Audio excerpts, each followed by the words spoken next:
Good morning, guys. Welcome back to another devotional. Just wanted to talk today about worship music and Christian music as a whole. We have a wonderful worship team, wonderful worship band at our church. And at our church, songs go through a rigorous process in order to be sung to the congregation. And there's a reason for that. Because worship should not be focused on us and how we feel.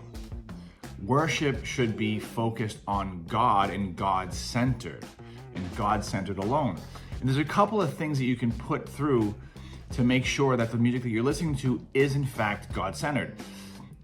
Is it doctrinally sound? Is it theologically sound? Is it talking about me, me, me, me? God, I can do this for you. God, I can do that for you. That's not what we want to listen to. We want to listen to God, you are glorified. God, you are the Almighty. So on and so forth. It has to be about God and not about us. Not about us. Now, don't get me wrong. I listen to some music that is mere Christian entertainment. There are Christian entertainers, which is okay.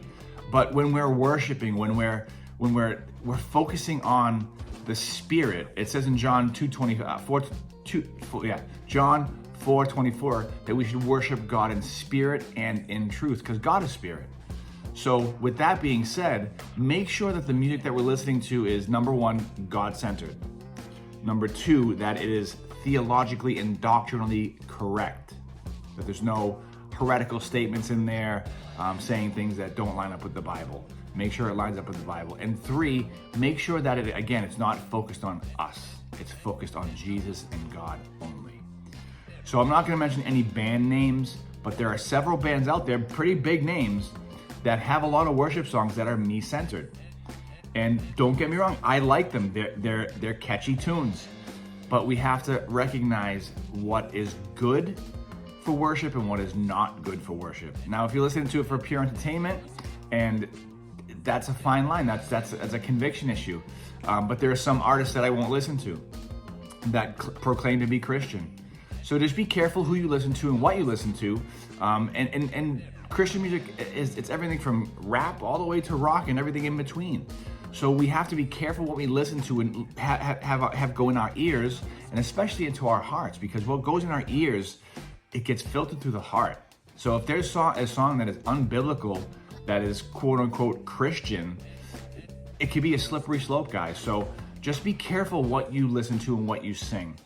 The songs at our church, we tend to lean on we have two dynamics with our two worship leaders. We have hymns and we have contemporary worship. Contemporary worship, it can be good. It can be really, really powerful stuff. But there's also contemporary worship that is not so good. It's not worship. I'd call it Christian music, or an artist that is Christian that is singing the song, not really worship music. There's a difference. So make sure that you're discerning those things, and God bless. And I hope this helped you guys out with learning a little bit more about how and what to listen to in Christian music.